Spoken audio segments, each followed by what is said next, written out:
Welcome back to the Viking Update Show, starring John Krawcynski from The Athletic. I'm Jim Souhan from the Star Tribune. We've both been covering and watching the Vikings for many decades. Brandon Morton's our producer. John, I say this somewhat tongue-in-cheek. The Timberwolves, by winning their first 6 playoff games and players and looking like the best team in the NBA, they might be slightly more popular than rookie minicamp for the Vikings right now.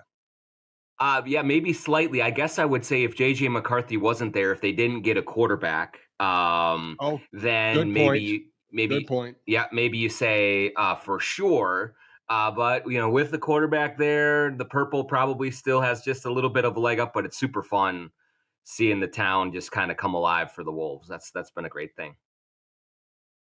It has been a great thing. And another somewhat Timberwolves related note here. By the way, this is talknorth.com. Check out the John Krawcynski show on the Timberwolves, one of our most popular shows. Check out all of our Ron Shara production outdoor content. Check out Don Mitchell, Michael Russo, Roy Smalley, Lavelle Neal, Jeff Diamond, John Millay, Mike Grimm, Dave Lee. We have a great lineup. Check it all out at talknorth.com. If you like a show, including this one, please subscribe to your favorite podcast app. It's free. It's easy. And thanks to our sponsors, we are coming to you from the Aquarius Home Services Studio. I want to thank Defined Destinations, Twill and the Edina Galleria, and TSR Injury Law. The other interesting thing here is we're watching the Timberwolves become a great team by emphasizing defense. Now, they certainly have tons of offensive talent, and they can score 120 any given night. But they really made defense the emphasis here. They became a great defensive team. They're winning with defense. And what we saw in the NFL draft was teams taking offensive players for the first 14 picks? Yeah. 6 quarterbacks going the first 12. It's really interesting to see the NFL, a league that kind of used to pride itself on the defense wins championships mantra, even though that wasn't really always true. They liked saying it. It's really interesting to see the NFL dive headfirst into all offense.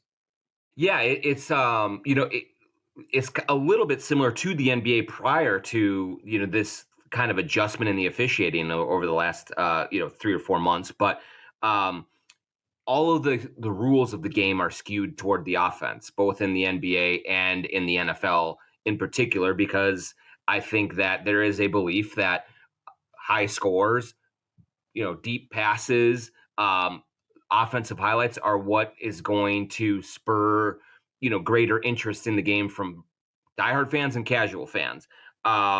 I will be interested to see how the Vikings kind of operate within that space. They picked JJ McCarthy. Obviously, they certainly have plenty of talent on offense, and they're going for that. But there was a clear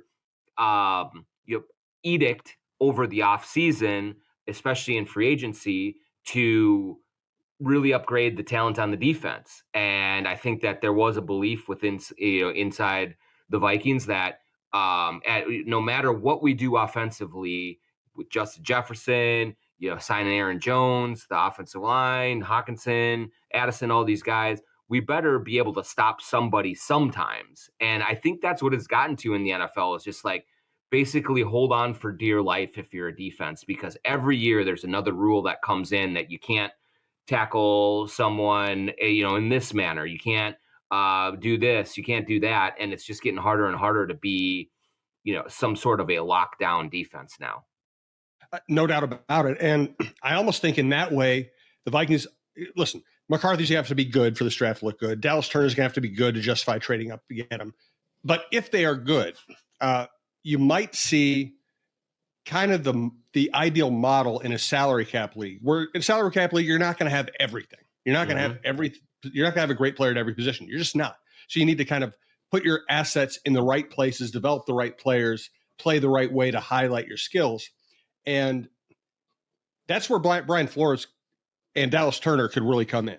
Because, I still go back to the days where I covered Tony Dungy as defensive coordinator in Minnesota. He came in, took over a terrible defense, and really without major talent upgrades, took them to #1 in the league just by coaching the heck out of them. And he always said that I'll take some credit for, what we're doing here, but I need John Randall. I have to have that one player that the other team has to double or triple, who might even beat the double team. I have to have the one great player that dictates what the offense does. And, they had Daniil Hunter last year and they had a much improved defense. This year they have Dallas Turner and Grenard and Van Ginkel. it feels like that is the philosophy: is give the defense enough and then try to outscore people. Yeah, and somewhat similarly, Jim, to the offensive side of the ball, where you say, man, if you can get a quarterback on a rookie deal, how much does that help the construction of your overall roster in terms of not having to commit $40 million to one position and to the most important position, and you can sprinkle a lot of the savings around a receiver to offensive line to anything on your defense. So that applies obviously for the quarterback.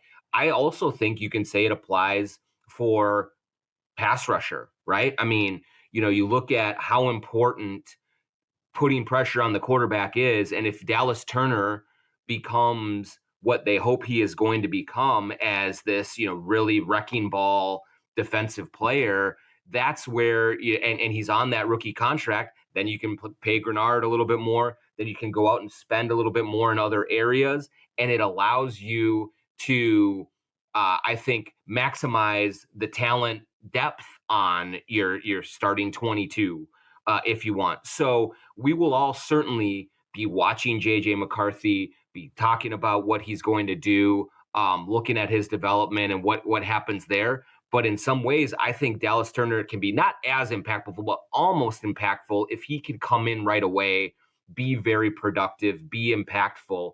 That really does change the sort of tenor of this defense as a whole. And if you don't have to have the veterans being the guys that lead the way from a production standpoint, you can have a rookie or a second year guy doing it.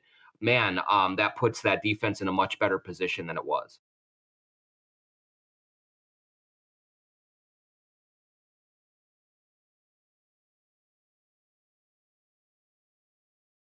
Hello?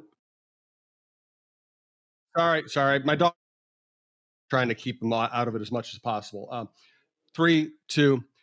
So I sometimes tease football fans because they desperately want to come out and watch football practices, and most writers I know would do anything to get out of having to watch football practice. And I say that somewhat facetiously. Of course, professionally, you like to see as much as you can see. Sometimes you pick things up. I always find that the conversations you have on the sideline at football practice with Vikings people are probably the most valuable part of those things. But a rookie quarterback changes all of that. A rookie quarterback makes every practice interesting.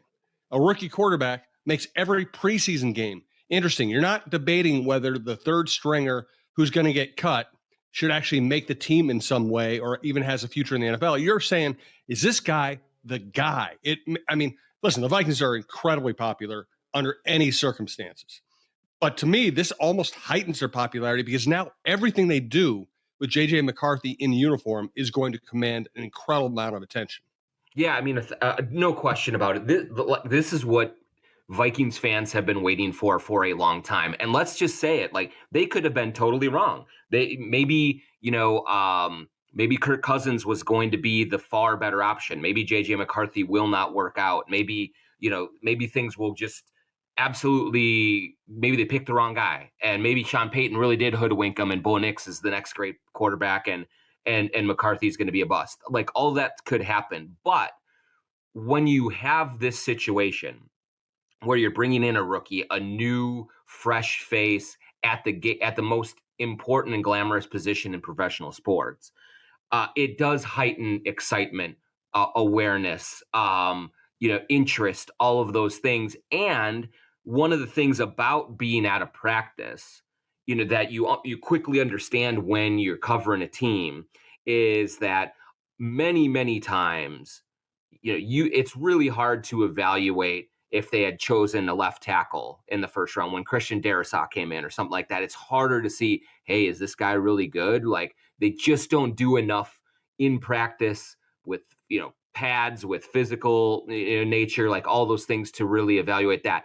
Is Harrison Phillips, what's he going to bring to the defense? You're watching in practice and you can see some plays that get made and things like that and glean just a little bit, but a lot of it is you really don't know until they really, the bullets start flying. But I do think that watching a quarterback in practice just throw the ball, kind of the way that he carries himself in the huddle, those kinds of things you can start to really assess and see with your own eyes if there's things to be excited about, if there's things to be concerned about.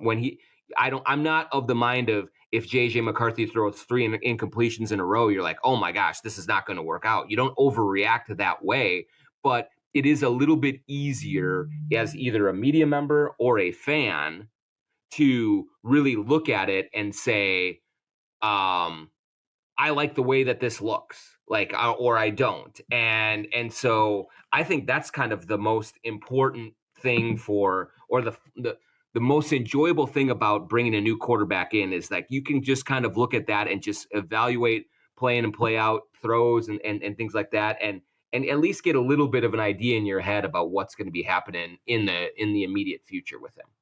No doubt about that. By the way, I'm working at home today. They're working on my apartment, so I have my dogs on the couch behind me. They will be snoring. Nobody's getting hurt. There's no crisis here. It's just my dogs are very loud and they like being on podcasts. My apologies for that. The other thing is, football practice can be boring, but it wasn't boring when Randy Moss and Chris Carter were running around out there. It wasn't boring when Brett Favre was running the show, although he didn't practice very often in places we could see him. It wasn't, and frankly, it wasn't boring when Kirk Cousins was throwing to Justin Jefferson. And now you have McCarthy, and we're going to be interested in how Darnold looks, even though I think we know what we have in him. But watching McCarthy throw to JJ is going to be worth the price of admission, whether it's free or not. Without a doubt. I think that there just will be a juice, an energy like in it, and an intrigue that is surrounding it. And you're right. Like, I mean, we heard coming into the draft, not just locally here, but a lot of the national experts, Jana Jeremiah, a lot of the draft gurus and things like that. Dane Brugler at The Athletic said the same thing, that if a quarterback is going to be drafted in this season, that the best place they could go was Minnesota. For Kevin O'Connell, for Justin Jefferson, Jordan Addison, for all of the things that are set up around them to make their lives easier. And so the idea of McCarthy coming in and having literally the best receiver in the league at his disposal to help out, a really dynamic number 2 receiver who had a great year last season in Addison, TJ Hawkinson, Aaron Jones. Like, a lot of times the rookie quarterbacks will come in and have, look at who why am I blanking? The North Carolina quarterback, Drake May. Drake May is going to New England. There's nothing there for him. Like, they have no skill position players. They have nothing for him to work with. And so you're going to look at that and say, man, this is a little more treacherous. Here, with all of the talent, with the coaching that is available to him, you can at least forecast a situation where JJ McCarthy starts very early in his rookie season, maybe even week 1, and it's not a disaster. Like, that he's actually set up to succeed, and you're not just rushing him in just for the sake of it. So I think that's going to be super exciting to watch how that chemistry between he and Jefferson grows. To just, I think, have a rookie quarterback have some margin for error when he's throwing the ball is going to be huge for McCarthy. And Justin Jefferson is walking margin for error. You can throw the ball anywhere in his zip code and he's going to catch it, contested, all of those things. And so I just think it's a great setup, and it's going to be really fun to watch early on. I want to talk more about the Vikings draft board and Jefferson here. We do want to let you know we're coming to you from the Aquarius Home Services studios, and we want to thank Aquarius Home Services. Scott for Aquarius Home Services. Making your life better is a huge priority for us at Aquarius. It may start with providing worry-free water or heating and cooling systems you can trust, but there's another very important reason. Aquarius is family-owned and operated. We work hard to earn the right to be recommended. That means upfront, no-surprise pricing, providing a 5-star experience, and treating your home and time with respect. And knowing we're just a click away at AquariusHomeservices.com. We also want you to know more about Defined Destinations. DefinedDestinations.com, your destination for some of the most exotic, fun, affordable trips all over the world. And if you're like me, you can get kind of intimidated by the prospects of planning a trip overseas to Europe, to Asia, to all these different places, and it can be really hard to sort of figure out the logistics of it. Where do I stay? Where do I eat? What kind of sites to see? How do I manage it all within a week or 10 days or however long your trip is going to be? Go to definedestinations.com. They are locally owned, locally run. They have the best people there to guide you on wonderful experiences, putting together great packages for you, for your friends, for your loved ones, for your family to go and stay in wonderful hotels, to get the right airfares, to make sure everything is manageable. They have people to guide you to the right sites. They have people to set you up with the best restaurants and the best food experiences. They just have everything under the sun you could hope for. So go to definedestinations.com and look at all the wonderful trips that they have and have yourself a blast. Yes, thanks to Divine Destinations. I also want to thank our friends. These really are people who are friends. Scott Dayton at Twill and Steve Terry at TSR Injury Law. Twill, if you hear this in time, on Fridays having a Grayson event, Greyson, great clothing, and they have events frequently. So I do recommend going to twillmn.com, finding out what they have going on, or signing up for emails at twillmn.com. They will not spam you to death. They'll simply send you an invitation or a notification when they're going to have a special event. They believe me, they won't spam you to death. It's an easy thing to do. So check out the Grayson on Friday or this weekend if you get a chance. And just, hey, we are into spring. We are close to summer. Twill has a completely new collection of casual and dress clothing in the store from all their favorite vendors. And Scott Dayton handpicks his vendors. He goes around the world looking for the best clothes. It's all the stuff I wear that actually looks decent or good. So whether you're going on a trip to a warm weather destination or you simply want to get ready for golf or summer, go check out Twill, the best men's clothing store in Minnesota. It's not a chain store. It's not a department store. They specialize in men's clothing. They are laid back. They love talking sports. Scott will talk about any sport you want. Big Minnesota sports fan. He's one of us. Go check out twillmn.com or just go to the Edina Galleria and pop in and tell them that we sent you. I also want to thank Steve Terry from TSR Injury Law, great friend, great supporter of the John Krawcynski Show. He also sponsors other shows across the platform. And as he always says, all you need to know is 612-TSR-TIME. If you're injured, call that number. They'll take care of you. They will not charge you unless they win your case, and they win a lot of cases. I guess Steve would also want me to add Naz Reid. On to the Vikings draft board, we have reliable reporting that says that they really did want to trade up to get Drake May. The Patriots asked for too much, so they went to plan B, which was making sure they got McCarthy. Does that change your view of this draft in any way? Not really, Jim, because they are certainly not alone in believing that Drake May was the third best quarterback. Maybe they liked him better than Jane Daniels. I don't know. But I think a lot of teams were in that position of coveting one of those top guys.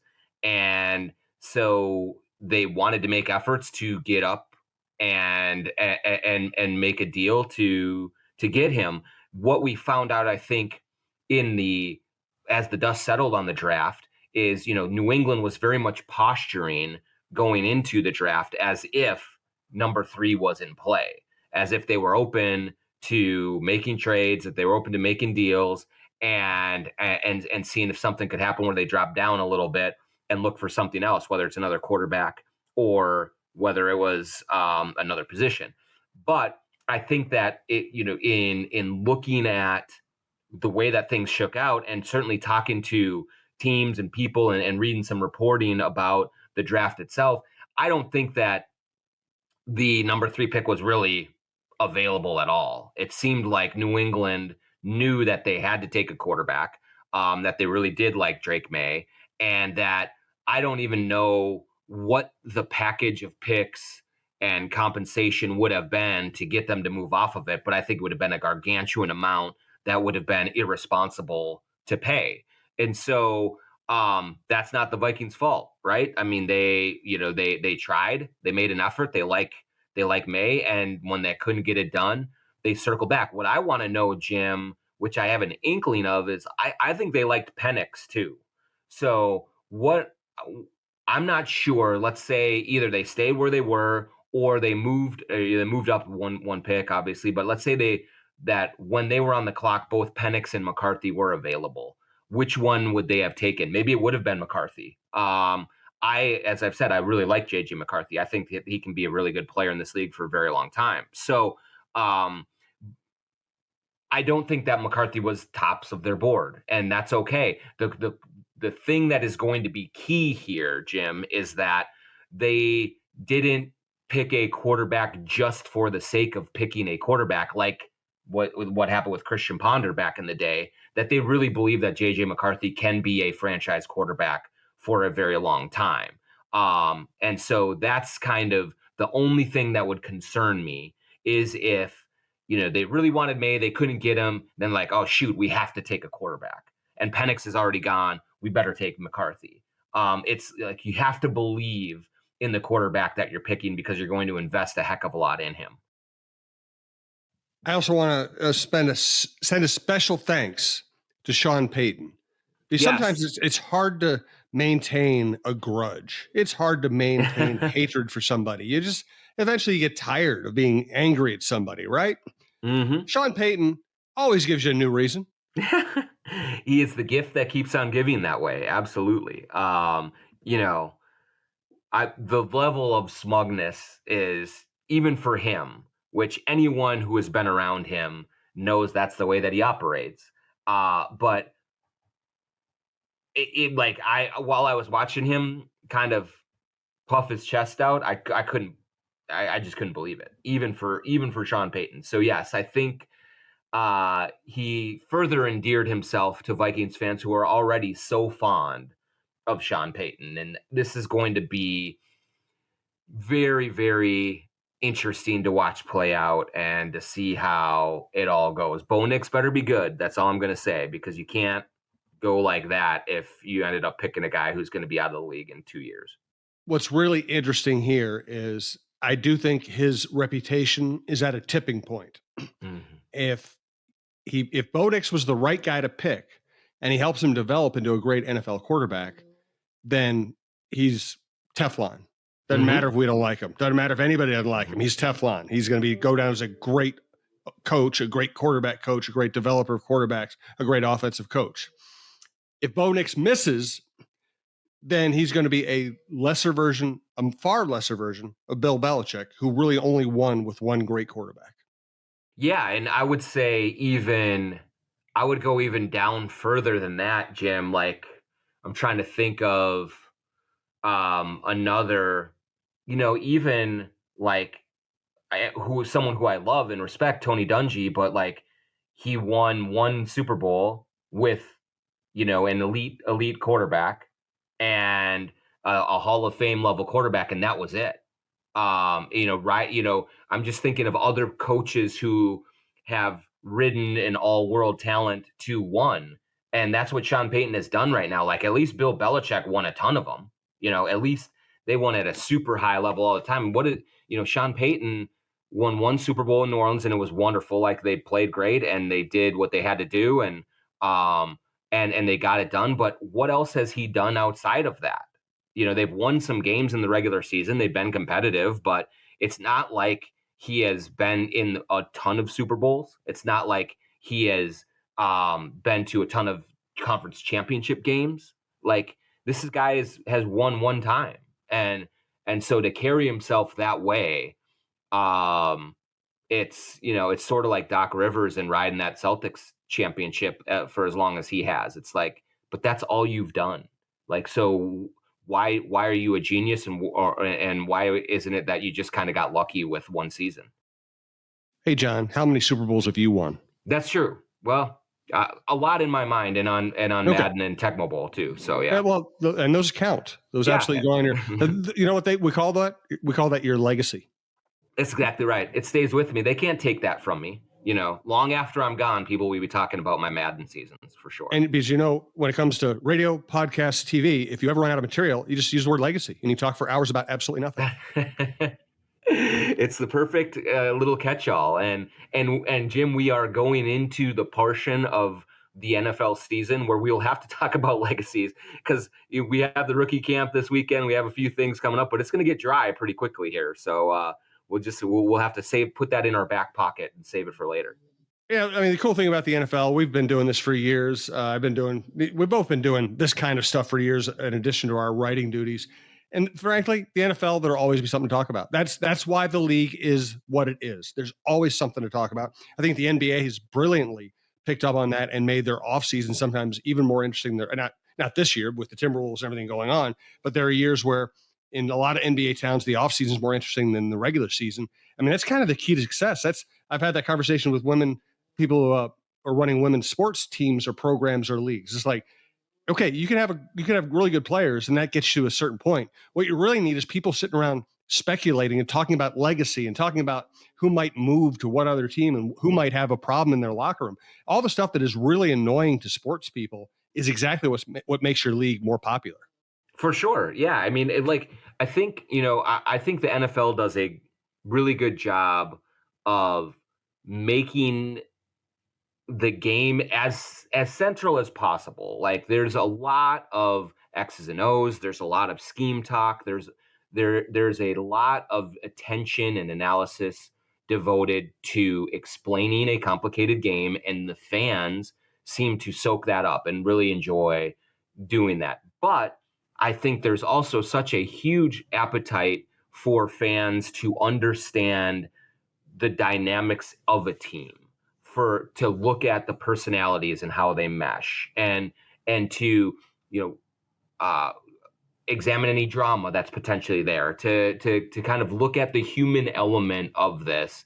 It's just a time honored thing that I think fans get in, really into, because that is something that they can relate to. It's hard for them to relate to JJ McCarthy having to make a decision in 2.1 seconds on where he's going to throw the ball on 3rd and 8 against the blitz, But I think that when you can cover a team and when you can discuss sort of the human dynamics of it and how all those things come together and how the coach leads and what players are thinking and all of that, that kind of can bring a fan into it and be like, yeah, I have these same sort of dynamics that we do within, my office or whatever. And so we are entering that phase of the off season of things where you do look at those types of topics, and you do try to kind of get to the bottom of how a team meshes from a chemistry standpoint and how that can be used